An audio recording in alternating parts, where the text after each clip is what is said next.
आज हम लोग बात करेंगे इंडिया नेपाल बॉर्डर डिस्प्यूट के बारे में। शुरू से लेके अब तक क्या-क्या बदलाव आए हैं इंडिया और नेपाल के रिलेशन में, सब कुछ हम जानेंगे इस वीडियो में। तो चलिए स्टार्ट करते हैं। तो इंडिया और नेपाल बॉर्डर डिस्प्यूट तब चालू हुआ जब इंडिया के बॉर्डर रोड ऑर्गेनाइजेशन ने रोड बिल्ड कर दिया लिपू लेक के पास, जो लाइन ऑफ एक्चुअल कंट्रोल के पास है, जो चाइना और इंडिया के बॉर्डर के पास पड़ता है। तो इस रोड कंस्ट्रक्ट करने से इंडिया को क्या-क्या फ़ायदा हुआ? कैलाश और मानसरोवर के बीच का जो रास्ता था, वो कम हो गया और चाइना तक रीच करने का जो रास्ता था, वो बहुत ज़्यादा पास हो गया। तो ये कहाँ है लिपू लेक? लिपू लेक यहाँ पे है। ये जगह पे इंडिया ने रोड कंस्ट्रक्ट कर दिया। लेकिन रोड कंस्ट्रक्ट करने का इनॉग्रेशन के टाइम नेपाल ने इसका बहुत ज़्यादा विरोध करना स्टार्ट कर दिया। नेपाल ने इसका विरोध इसीलिए करना स्टार्ट कर दिया क्योंकि नेपाल का मानना है कि ये जो एरिया है, वो नेपाल के अंदर आता है। नेपाल के अंदर इंडिया ने कैसे रोड बिल्ड कर दिया, इससे बहुत ज़्यादा विरोध चालू हो गया। नेपाल के लोगों ने ये विरोध शुरू कर दिया और नेपाली सरकार ने खुद ने भी ये विरोध बहुत ज़्यादा बढ़ा दिया। उसके बाद ये प्रोटेस्ट होने के बाद नेपाल ने एक नया मैप लॉन्च कर दिया। नेपाल ने एक नया मैप ले आया जिसके से दिखाया कि इंडिया का कुछ जगह जो है वो नेपाल के अंदर आता है। तो चलिए देखते हैं कौन-कौन जगह है वो नेपाल अपने अंदर बताता है। तो इंडिया की 3 जगह जो है लिपू लेक, काला पानी और लिम्पीधुरा जो एरिया है, वो नेपाल अपने अंदर बताता है। तो ये कहाँ पे है? तो ये देख रहे हैं नेपाल का आप पुराना मैप। ये पुराना मैप में यहाँ पे नेपाल के मैप में यहाँ नहीं कुछ है, लेकिन यहाँ पे देख रहे हैं आप ये एरिया नेपाल ने नया ऐड कर दिया है अपने मैप में। तो ये एरिया ऐड करने का रीज़न क्या बताता है? तो इंडिया और नेपाल के बीच जो बॉर्डर डिसाइड होता है वो काली नदी से डिसाइड होता है कि काली नदी का ओरिजिन कहाँ है। तो दोनों देश अलग-अलग जगह को काली नदी का ओरिजिन बताते हैं। इंडिया का मानना है कि काली नदी का ओरिजिन यहाँ पे है और ऐसे होके जाती है काली नदी। लेकिन नेपाल का मानना है कि काली नदी का ओरिजिन यहाँ पे है और इधर से होके जाती है। तो ये पूरा एरिया को अपने अंदर बताता है नेपाल। तो अब देखते हैं कि नेपाल में ये प्रोटेस्ट के साथ नेपाल के पीएम ने एंटी इंडिया स्टेटमेंट भी बहुत सारे देना स्टार्ट कर दिया, जिससे नेपाल और इंडिया के रिलेशन और ख़राब होते जाते हैं। तो क्या-क्या स्टेटमेंट नेपाल के पीएम ने दिया? तो नेपाल के पीएम का फर्स्ट स्टेटमेंट था कि नेपाल में जो कोरोना वायरस फैल रहा है, वो सबसे ज़्यादा उसके लिए रिस्पॉन्सिबल है इंडिया। इंडिया से नेपाल में सबसे ज़्यादा कोरोना वायरस फैल रहा है। तो क्या ये सच बात है कि नेपाल में जो भी कोरोना वायरस फैल रहा है सो इंडिया के कारण है? तो ये बात इंडिया को कहीं न कहीं हर्ट करता है कि आज तक अभी तक कोई भी कंट्री किसी कंट्री को एशियन कंट्री किसी कंट्री को ब्लेम नहीं लगाया। यहाँ तक इंडिया ने चाइना को भी ब्लेम नहीं लगाया और नेपाल ने इंडिया को पूरी तरह से ब्लेम लगा दिया।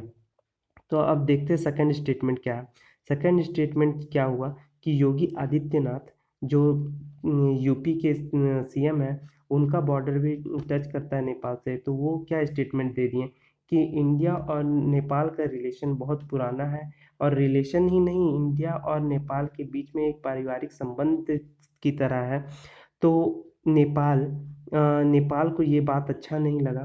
नेपाल को ये बात अच्छा नहीं लगा और नेपाल के पीएम ने ये कह दिया कि जब योगी आदित्यनाथ जो मैटर के बारे में नहीं जानते हैं, उसके विषय में कुछ ना कहें। तो अब जानते हैं कि योगी आदित्यनाथ ने और क्या कह दिया था। योगी योगी आदित्यनाथ ने बात कह दिया कि नेपाल वो गलती ना करे जो तिब्बत कर चुका है।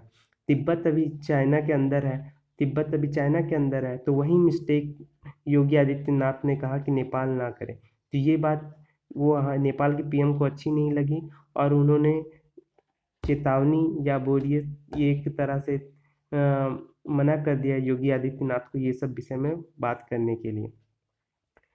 उसके बाद आते हैं कि इंडिया आप लोगों ने सुना था होगा कि वो नेपाल और इंडिया बॉर्डर के बीच में एक गोलीबारी हुआ। नेपाली सेना ने नेपाली पुलिस ने गोलीबारी किया और 1 लोगों की मौत हो गई और 2 से ज़्यादा लोग इंजर्ड हो गए। तो अब देखते हैं ये बॉर्डर डिस्प्यूट कहाँ पे स्टार्ट हुआ। तो ये बॉर्डर डिस्प्यूट जो है बिहार बिहार से लगे बॉर्डर के पास स्टार्ट हुआ। बिहार के लगे बॉर्डर, बिहार के सीतामढ़ी डिस्ट्रिक्ट, बिहार के सीतामढ़ी डिस्ट्रिक्ट से ये बॉर्डर टच होता है। यहाँ पे ये डिस्प्यूट हुआ। तो क्या था ये डिस्प्यूट? क्यों नेपाली पुलिस या नेपाली आर्मी ने गोली चलाया? तो क्या था कि नेपाल और इंडिया के इंडिया के लोगों के रिलेटिव नेपाल में रहते हैं। तो यहाँ के लोग जैसे पहले की तरह आना जाना करते थे, वो जाना चाह रहे थे नेपाल अपने रिलेटिव से मिलने के लिए।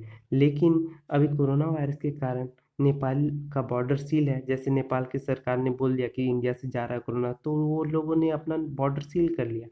बॉर्डर सील करने से क्या हो गया कि यहाँ के लोग अब जाना चाह रहे थे, तो उनको नेपाली पुलिस ने रोक दिया, जाने से मना कर दिया।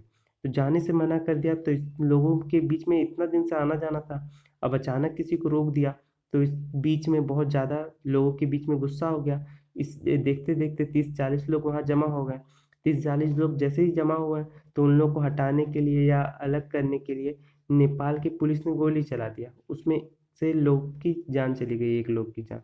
तो क्या नेपाल सरकार या नेपाल पुलिस दूसरा कदम नहीं उठा सकती थी गोली चलाने के अलावा? क्यों नेपाल पुलिस ने गोली ही चलाया?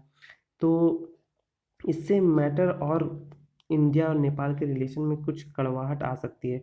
लेकिन इंडिया ने इस बात के प्रति क्या रिएक्शन था? इंडिया ने इसको पूरा तरह से लोकल इशू बताया है। इसको कंप्लीट तरह से लोकल इशू बताया है कि ये बिहार बॉर्डर पे जो भी गोलीबारी हुआ बिहार और नेपाल बॉर्डर के बीच में, वो पूरा लोकल इशू था, नेपाल पुलिस का लोकल इशू। तो इसको बहुत बड़ा क्रिएट करने का ज़रूरत नहीं समझा इंडिया।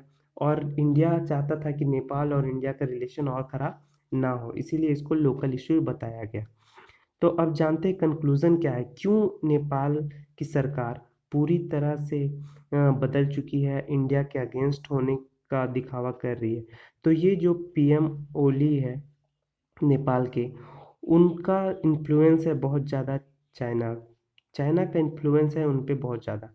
तो क्या हुआ था कि इनकी सरकार गिर रही थी, तो चाइनीज़ सरकार ने इनकी कम्युनिस्ट सरकार को बचाया। तो चाइना में भी कम्युनिस्ट सरकार, नेपाल में भी कम्युनिस्ट सरकार, जिसके कारण नेपाल के पीएम का बहुत ज़्यादा झुकाव हो गया है चाइना की तरफ। और चाइना एक तरह से मानना है कि चाइना के कहने पे ये सब कुछ नेपाल कर रहा है इंडिया के अगेंस्ट में। अब ये बात प्रूफ कहाँ से होता है कि चाइना के कहने पे ये सब कर रहा है नेपाल? तो नेपाल नेपाल जो है वो सपोर्ट कर दिया है चाइना को हांगकांग वाले मैटर पे। कह दिया है कि Hong Kong belongs to China. Nepal ने ऐसा कह दिया है कि हांगकांग बिलोंग्स टू चाइना। लेकिन पूरी दुनिया अभी इसके विरोध में है कि हांगकांग को ज़बरदस्ती चाइना अपने पे मिला रहा है। लेकिन एशिया की दो ही ऐसी कंट्री है, एक हो गया पाकिस्तान, साउथ एशिया में पाकिस्तान, और नेपाल, जो खुलकर सपोर्ट कर रहा है चाइना को। तो पाकिस्तान तो पूरी तरह चाइना के अंडर है, ये सब जान रहा है। लेकिन अब नेपाल भी पूरी तरह से चाइना के इन्फ्लुएंस के अंदर है, ये बात यहाँ से प्रूफ हो जाती है।